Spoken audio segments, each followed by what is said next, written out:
Community Television Consortium of Stark County presents this week's edition of What's Happening, the show about you, the people of Stark County. And now your host for tonight's program, Susie Vitale. Good evening and welcome to the 201st edition of What's Happening in Stark County. I'm Susie Vitale. Our first guest this evening is Dr. Sue Misheff, who is a professor of education and English at Malone College. And you're here to tell us about an upcoming event. What's it called? It's called Teaching the Holocaust 50 Years After. And it's a workshop, a week-long workshop that is geared towards educators, but we're inviting the entire community to come and learn about the Holocaust and how it can be taught across grade levels and across the curriculum. Okay, when are you going to be having this? This will be August 14th through the 18th, and we'll start each morning at 9 o'clock and finish each day about 4 o'clock. Okay, so are meals included? Because this... No, meals okay. are on your own. Okay, so there is a break then? Yes. Okay, now this is a collaborative project, I understand. Yes, Malone is cooperating with the Canton Jewish Community Federation, as well as the Ohio Council on Holocaust Education. The textbook for the course is actually a curriculum guide that was published by the Ohio Council, and it's just been updated. It's a wonderful resource. Okay, and what is the Jewish Center doing? We're going to be having at least one session there in the evening on Monday, August 14th. Carol Stossinger is coming to us from Aviv Productions, and she will be doing a combined lecture concert sort of thing called The Music of Life, and it's a very interesting combination of talk and music that helps us understand a little bit more about the aesthetic aspects of the Holocaust and the music involved. Okay, now there is apparently information available at the Jewish Center. There's a library? Yes. Okay, do you want to tell us about that? Well, as a matter of fact, at Temple Israel, at Shari Torah Temple, they both have wonderful libraries that have a great deal of information that include not only books but videotapes and audio tapes as well. Okay, now could you give us a little bit better description of what this is going to be like, what the actual conference is going to be like? Sure. We'll be having each morning guest speakers who will be talking about various aspects of the Holocaust, for instance, historical overviews, and we'll be also discussing the literature and art of the Holocaust. We'll be looking at theological issues from both Jewish and Christian perspectives. We'll also be hearing from several survivors as well as a liberator of the camps. And we'll have video presentations each afternoon and lots of discussion and time for people to ask questions as well in between. Okay, now you had said basically this would be for educators and community people. Is that sort of what the gist of this, so people can take this back and teach this? Yes, and use it in their own lives too. I think certainly we don't want this just to be for teachers. We want people to be able to come and learn as well. Now, teachers can earn 2 hours of graduate credit for this, and these are workshop credit hours. But if community people would like to come to any or all of the activities during that week, they can do so for $18, and that $18 is just a cover charge for anything that they would like to attend. That's good to know. Now, we don't have very much time left, but if someone wants more information, how do they sign up for this, and then what phone number would they call? Okay, they could contact the Graduate Education Office at Malone, and the number there is 471-8210. Okay, and the cost for this, it's a greater cost if you're taking the 2 hours credit, obviously, but it's only $18, and it is open then to the public. Right, and for those who will be taking it for credit, they'll be getting a complimentary pass to the Jewish Community Center for that week, and they can go and use the pool or the workout rooms or whatever. That's great. What's the phone number one last time? 471-8210. Okay, thanks for coming this evening. Thanks for having me. Next up, we've got more. Stay with us.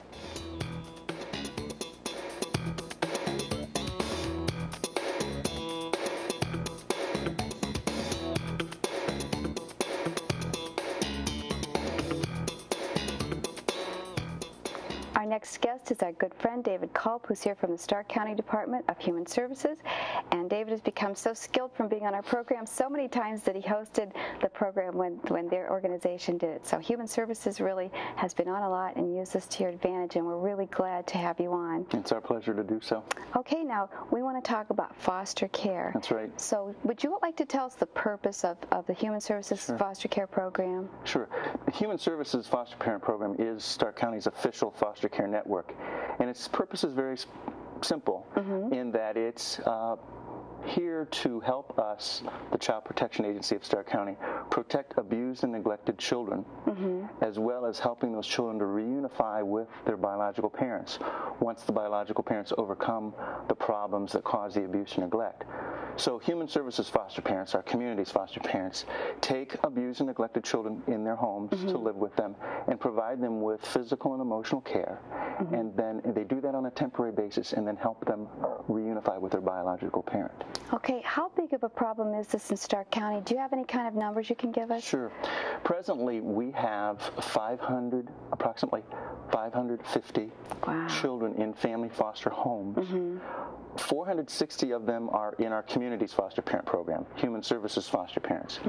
Another 90 are in what we call private foster care, or foster homes that are licensed by private agencies. What we're trying to do is be less dependent on private foster care so that we can serve our children more directly, because the Human Services Foster Care Network is the only public network where our foster parents are working directly with the same child abuse team that goes into biological families and works to help alleviate child abuse in those homes. Okay, so is that the main reason that you would encourage people, if they want to be foster parents, to give you a call? That's correct. Okay. We are in need of more foster parents, more people to foster with their community's foster care program. And we're looking, right now we have 240 foster families, and we're looking to have 300. That way we can better serve Stark County's abused and neglected children. Okay, if people want to call you, what kind of commitment is there? In other words, how much can they find out without actually making a commitment? Sure. If people want to call us, they can find out just about anything they want, and we'll be volunteering lots of information to them. And there is no commitment level at that point. In fact, fostering is a choice, and so you can choose to not foster just as easily as you can choose to foster. So it's always your choice. There is a commitment level that we expect from people once they've decided to foster and they accept children in their home, and that commitment level comes usually naturally because the people who choose to foster are, we're really committed to kids. Caring people. Yes. Okay, what sort of things does a foster parent do? What kind of duties do they have? Our foster parents do a lot of things, and some of the major duties that they engage in is working intensely with the child, implementing maybe therapeutic techniques that are recommended by our staff psychologists to help that child learn that, number one, that they're not responsible for the fact that they're in foster care. Yes. They didn't do anything wrong. They had something wrong done to them. So they work with our foster children in that manner. They help teach them that there may be better ways of coping with life's problems, because maybe these children learned dysfunctional ways of coping with life's problems since they came from abused and neglected backgrounds. They also are committed, our foster parents have the duty and the support, they really see it as a support, to attend training. That's both preparation training before they're licensed, and then to get ongoing training that's basically a skill building support that helps them deal with the many behavior issues that abused children have. Sure, and to deal with them successfully. We've got less than 30 seconds left. Do you want to tell us how people can contact you if they're interested in getting involved? They can call us at 438-8789, and that's the Stark County Department of Human Services. Okay, and who would they ask for? They can ask for Mary Pratt. Okay, and she can tell them anything they need to know, and you can send out literature to them, meet with them, and they can find out about foster care. Exactly. Okay, thanks for coming this evening. Thank you. Next up, we have the American Red Cross. Stay with us.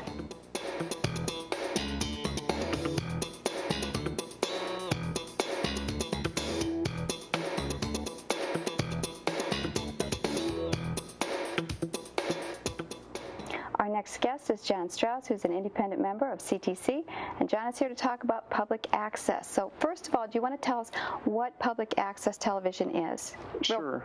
Generally. Sure, Susie. Thanks for having me on. Public access is kind of like this program we're having tonight, but it would be a situation where anyone, not just the CTC who's hosting this program, but anyone can make a program.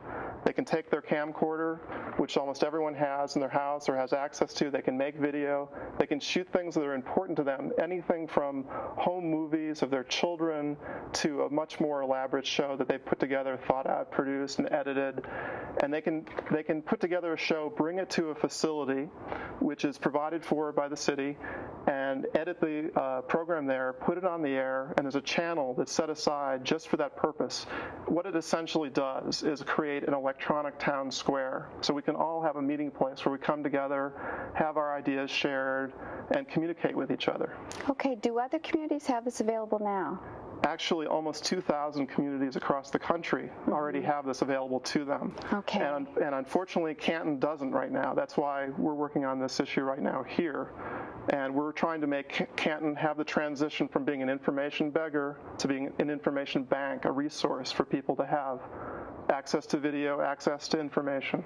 Okay, the CTC is trying to help advocate for public access television in this community with the townships as well as the city. Right. Now, do you want to explain to us in other areas how this is funded?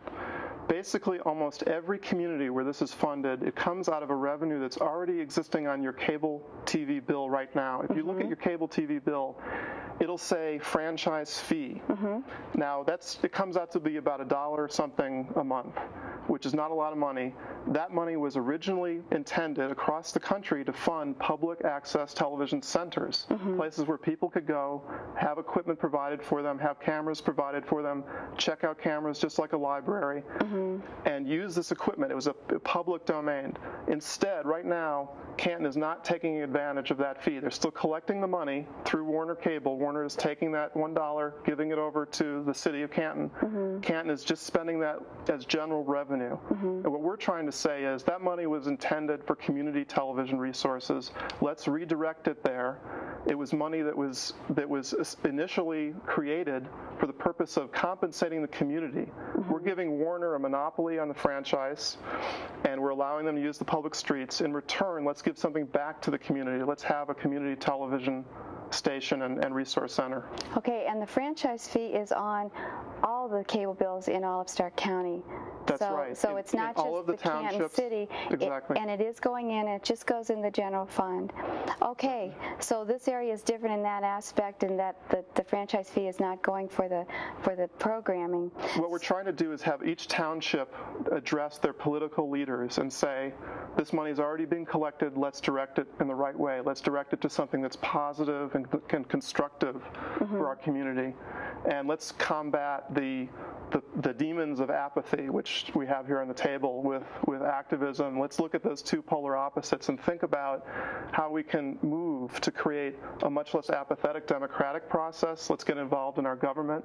Let's participate by having government be accessible through our living rooms, because we can have a governmental channel on our public access station, we can have an educational channel on our public access system, and a public access channel, 3 channels altogether. One would be for the schools, that's the educational part. Governmental functions would be on the governmental channel, and the public access channel would be for everyone to create videos for them for their own communication purposes. And we do have a good model to look at, because Wadsworth, which is right down the road and has only 4,000 subscribers, compared to, for example, Canton City, which is 77,000, has this already available to their residents. So if people are interested, they can check into the Wadsworth area, because they do have a very successful system going there now. And there's also a public, there's a bulletin board that's interactive. We have just about a minute left, so okay. How can we get this?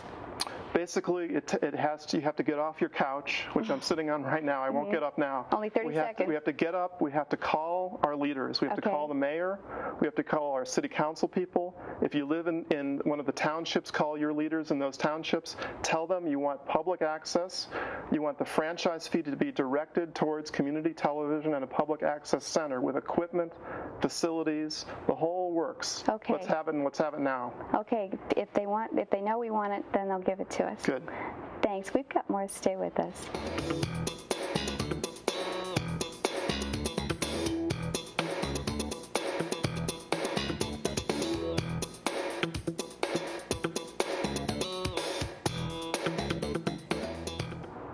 Our next guest is Dee Talbot, who's here from the American Red Cross, and Dee is here as a sexual assault and AIDS preventive specialist.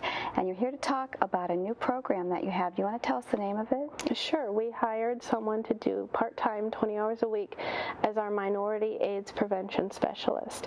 And they're going to be getting into the minority community, focusing on the youth, to try and get some education and prevention out there for AIDS and AIDS prevention. Is there a particular reason that you've targeted down to minorities? Yeah, ODH offered a lot of funding this year, and there were certain focus groups. One of the focus groups was minorities.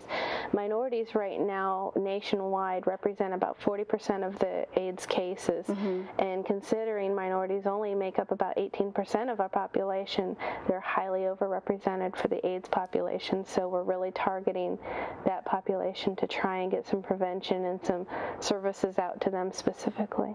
Okay, now this program has several different facets to it, so do you want to explain how this is going to work? Sure. The Red Cross doesn't do a lot of street outreach like a lot of organizations do, and we don't do testing. What we focus on is the education, which is a big component of prevention. It sure is. So we are going to be trying to educate the teachers and the community members who have a lot of contact with minority youth. We're going to train them with our program. We have a special nationally standardized program that Red Cross offers called African American HIV/AIDS Instructor, and we're going to be training these people. The grant is covering all the cost. It's about a $50 cost to take the course, and the grant is covering all of that cost. We also have applied to get CEUs, other clock hours for counselors, social worker, chemical dependency. So a lot of people who are already professionals in the field and teachers can get some extra credit out of this too towards their licensing. We're also trying to work something out with some local colleges of possibly getting some graduate credit for taking the course. So we're trying to build in all these incentives so that the teachers and the community people will be interested in. So how do you qualify? Anyone can take it. Anyone. They have a general HIV/AIDS course, which anyone in the community can take. The African American HIV/AIDS course can be taken by anyone, but it helps if you have some involvement and can relate well and get into that community easily, because it focuses on the sensitivity issues and how to relate culturally to the African American community. Are you going to be doing any direct work with the youth? I personally won't be. We have hired someone named Bob Meeker, and he just started with us this week, and we've done a lot of preliminary work sending out our letters to the curriculum directors at the major schools who have the highest concentration of minority adolescents. But as far as me actually having the contact, no, I will focus more on general AIDS education, which I have been doing, and along with my sexual assault prevention that I do. Okay, when are you offering this? The first session will be held August 8th through 10th. It's a 3-day course. It'll be held during the day. We're basically offering this to the teachers at that time because that's before school starts and it'll be easier for them to attend. We'll be offering it again to the community professionals, and they can take it in January. I believe it's the 9th through the 11th, and that will be to possibly people from the Northeast Community Center, Boys Club, the different church youth leaders, which often gets forgotten.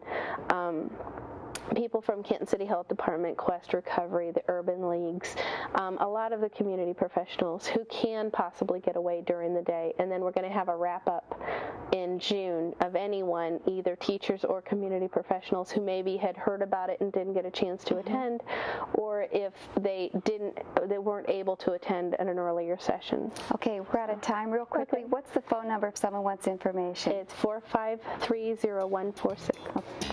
Thanks, Steve. Next up, we have Pathways. Stay with us.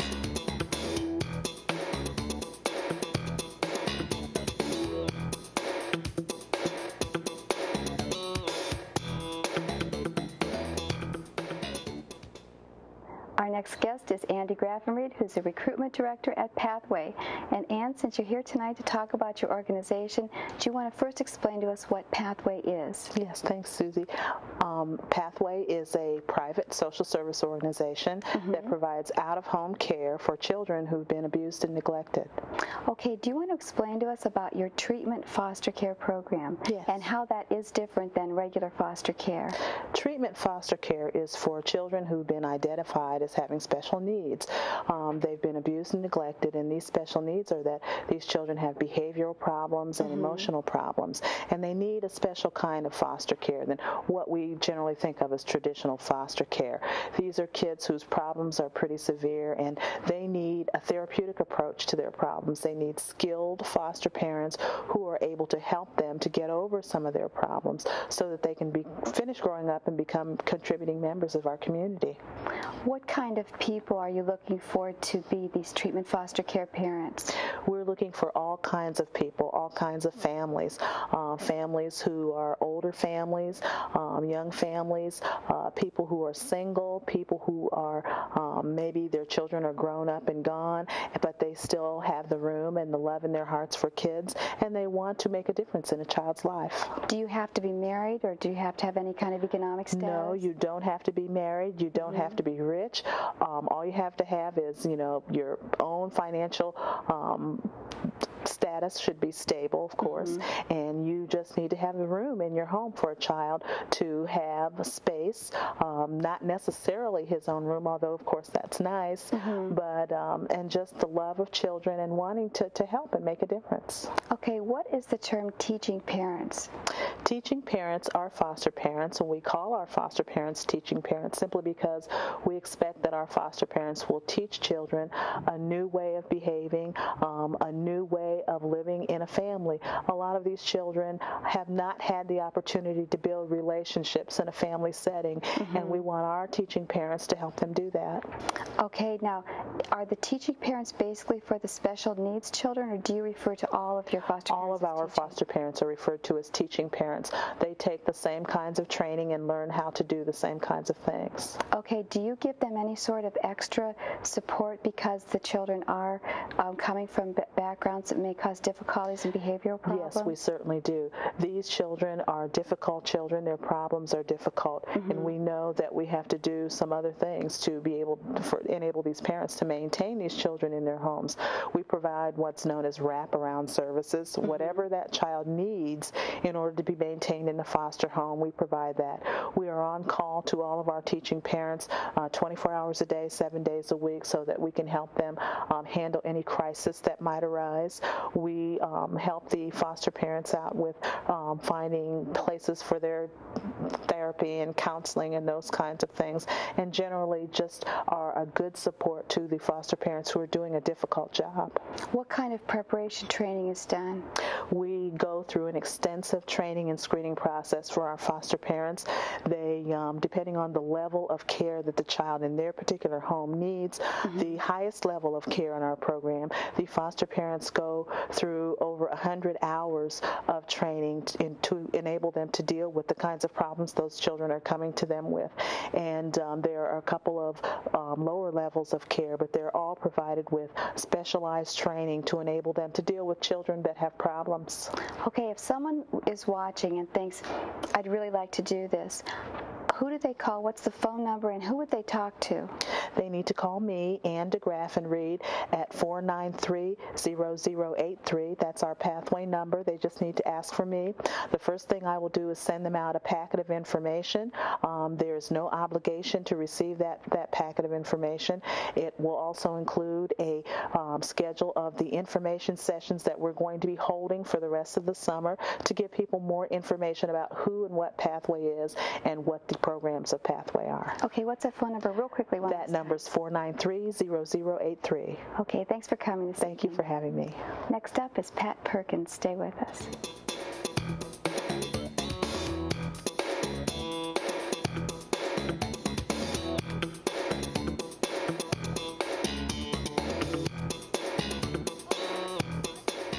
Next up is Pat Perkins with the calendar of events.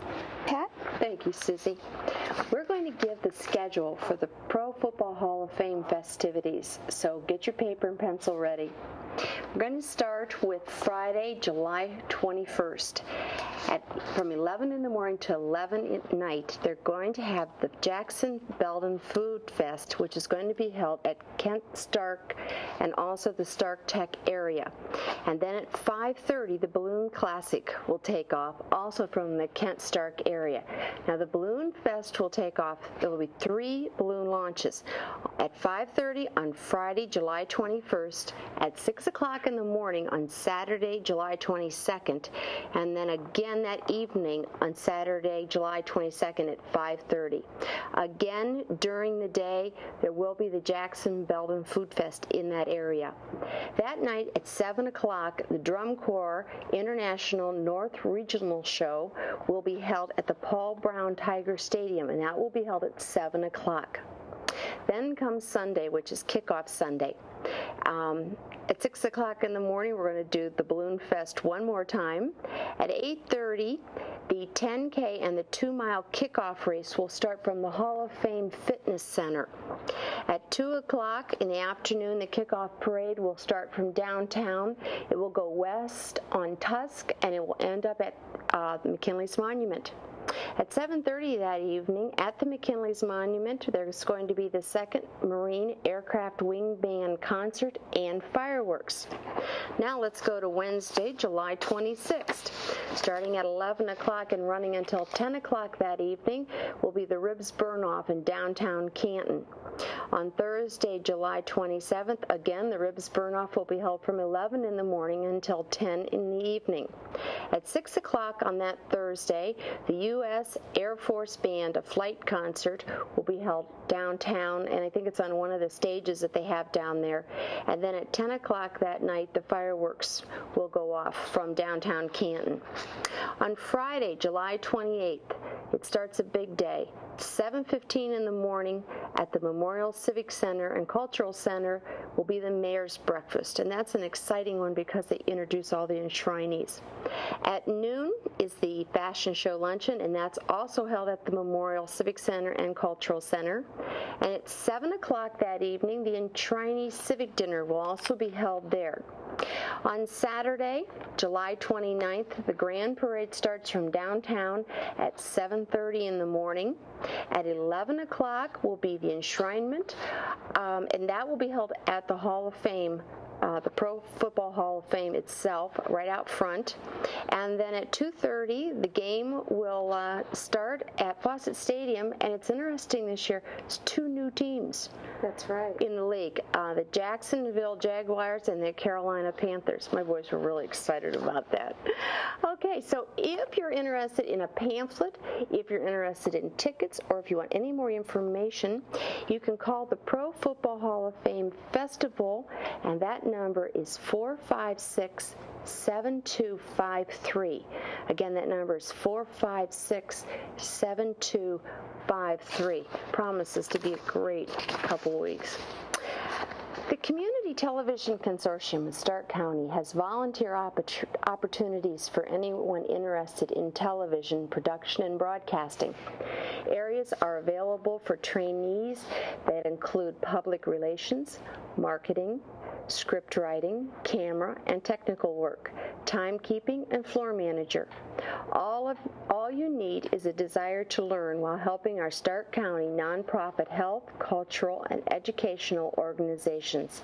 For more information, you can call us at the CTC at 493-8925, or you can write to us at Post Office Box 8335, Canton, Ohio, and our zip is 44711. We air on Tuesdays and Thursdays on Warner Cable Channel 11 on Tuesdays at 6, Thursdays at 6:30, and on Maslin Cable on Thursdays at 7:30. Okay, thanks, Pat. That wraps up the 201st edition of What's Happening in Stark County. Thanks for joining us.